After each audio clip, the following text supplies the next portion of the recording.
బీసీలకు 42% రిజర్వేషన్లపై high court stay ఇవ్వడాన్ని నిరసిస్తూ BC సంఘాలు ఇచ్చిన తెలంగాణ బంధు పిలుపులో భాగంగా రాజన్న సిరిసిల్ల జిల్లాలో బంధు ప్రశాంతంగా జరిగింది.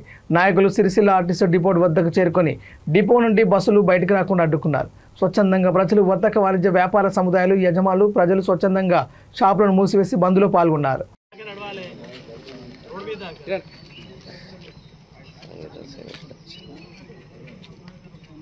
చట్టసభల్లో బీసీ బిల్లు వెంటనే, పార్లమెంట్ లో 42% బీసీ బిల్లు వెంటనే, పార్లమెంట్ లో 42% బీసీ బిల్లు వెంటనే, పార్లమెంట్ లో బీసీ బిల్లు వెంటనే, పార్లమెంట్ లో 42% బీసీ బిల్లు వెంటనే, బీసీ బిల్లు వెంటనే.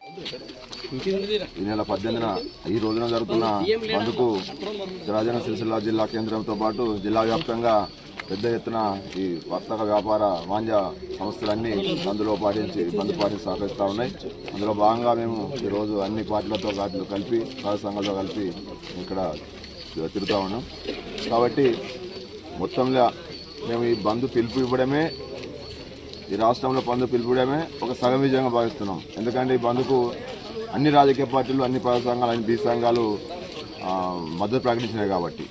కాబట్టి ఇంకా ఈ రిజర్వేషన్ సాధించుకునే వరకు మేము నిరసన కొనసాగిస్తూనే ఉంటాం.